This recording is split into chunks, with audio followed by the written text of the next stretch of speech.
Assalamualaikum warahmatullahi wabarakatuh. Saudara-saudara sekalian, baru saja kita mendengarkan putusan Mahkamah Konstitusi terkait hasil akhir Pilpres tahun 2024. Putusan ini sebetulnya tidak mengejutkan. Putusan hari ini mengkonfirmasi bahwa kita semua termasuk MK tak kuasa menghentikan laju pelemahan demokrasi di negeri kita tercinta. Sebagai catatan, kami sangat bangga dengan 3 hakim MK yang menyatakan dissenting opinion. Yang saya muliakan Profesor Saldi Isra, Profesor Eni Nurbaningsih, Profesor Arif Hidayat. Mereka adalah orang-orang yang mulia yang menjadi harapan bagi tegaknya konstitusi dan kembalinya marwah Mahkamah Konstitusi ke depan. Dan mereka akan menjadi catatan indah dan baik dalam sejarah kita berbangsa dan bernegara. Profesor Saldi Isra tadi mengingatkan tentang keadilan substansial, bukan sekedar keadilan prosedural. Ini adalah catatan amat penting yang sayangnya terabaikan dalam proses demokrasi kita akhir-akhir ini. Artinya kita memiliki tugas yang masih panjang. Sebab demokrasi kita sesungguhnya masih ringkih dan harus terus-menerus dijaga dan dirawat. Namun kami masih menerima dan kita semua menghormati keputusan Mahkamah Konstitusi ini sebagai keputusan yang final dan mengikat.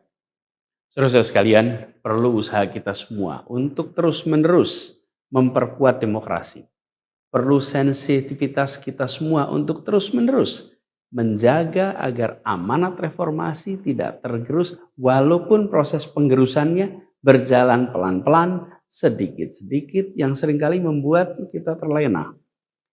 Kita semua sadar, kita masih harus kerja keras, harus kerja terus-menerus untuk menyadarkan publik luas bahwa institusi demokrasi yang kuat, yang berfungsi baik, itu sama pentingnya dengan institusi ekonomi yang kuat, yang berfungsi dengan baik. Keduanya, proses demokrasi, proses ekonomi harus berjalan dengan baik, dengan efisien, efektif, dan menggunakan prinsip-prinsip yang benar. Oleh karena itu kita semua harus terus bekerja, harus terus merangkul dan memperkuat masyarakat. Agar dalam proses demokrasi masyarakat kita bisa kebal terhadap imbalan-imbalan iming-iming jangka pendek dan tahan terhadap ancaman-ancaman dan tidak ada lagi pihak-pihak yang melakukan itu pada masyarakat kita. Saudara-saudara, atas alasan ini semua kami akan terus berkomitmen terhadap gerakan perubahan dengan cita-cita jangka panjang, memperkuat pilar-pilar demokrasi serta menghadirkan keadilan dan kemakmuran bagi semua dalam kesempatan apapun yang bisa kita raih di masa yang akan datang. Cita-cita kita untuk membangun negara yang menjamin keleluasaan berbicara dan kebebasan mengkritik. Negara di mana warganya bebas memilih tanpa iming-iming imbalan sesaat dan tekanan maupun ancaman. Ini tidak akan berhenti. Kita harus terus berjuang bersama-sama.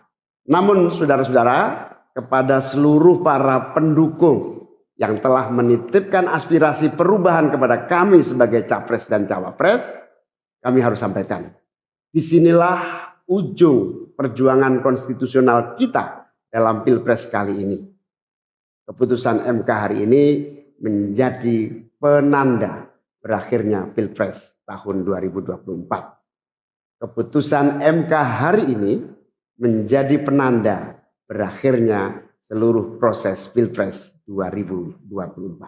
Saudara sekalian, salah satu prinsip demokrasi yang baik adalah peaceful transition of power. Perpindahan kewenangan yang berjalan dengan damai dari presiden petahana yang segera akan berakhir masa jabatannya kepada presiden terpilih. Dengan segala catatan tentang problematiknya proses Pilpres 2024 kali ini, kami berkomitmen untuk menjaga prinsip peaceful transition of power itu. Dan kami memilih untuk menjadi bagian yang terus menjaga, terus membangun mutu demokrasi di Indonesia. Oleh karena itu, pada hari ini kami menyatakan bahwa bagi kami proses Pilpres 2024 telah terlewati seluruh fasenya. Kami sampaikan kepada Pak Prabowo dan Pak Gibran, selamat menjalankan amanat konstitusi, selamat bekerja menunaikan harapan rakyat yang kini diembankan di atas pundak bapak-bapak berdua. Saya sempat berkali-kali ditanya pendapat pribadi tentang Pak Prabowo. Dan saya jawab, beliau adalah seorang patriot. Hari ini saya terus mempercayai sebagai seorang patriot. Beliau adalah seorang yang telah mengalami pendidikan modern sejak usia belia dan berasal dari keluarga intelektual yang amat terpandang. Maka Pak Prabowo tentu paham bahwa dalam demokrasi yang baik, menerima keberadaan oposisi sebagai partner dalam bernegara, menjaga keseimbangan dan independensi 3 cabang kekuasaan, yaitu eksekutif, legislatif, yudikatif. Lalu menjamin kebebasan media sebagai pilar keempat demokrasi, serta yang tidak kalah penting adalah menjaga kebebasan rakyat di dalam bersuara, di dalam mengungkapkan pendapat, di dalam berserikat berkumpul dalam sebuah proses demokrasi. Dan sebagai seorang patriot terdidik, saya percaya Pak Prabowo akan mengembalikan dan akan menjaga nilai-nilai demokrasi ini di masa-masa Indonesia ke depan. Saudara-saudara sekalian, dalam kesempatan ini izinkan kami menyampaikan rasa terima kasih sedalam-dalamnya kepada seluruh pihak yang telah membersamai perjuangan kami.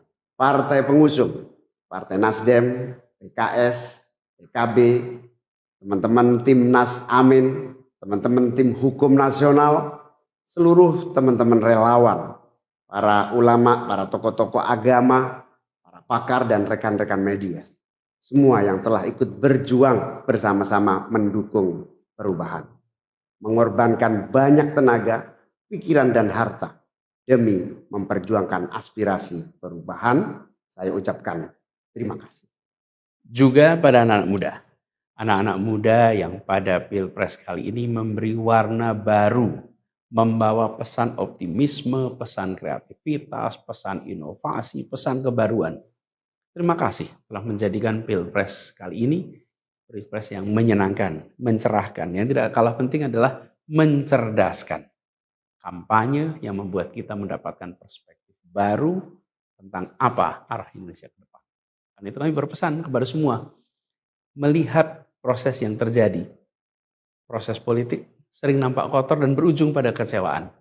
Tapi jangan sampai itu semua membuat kita berputus asa pada proses politik.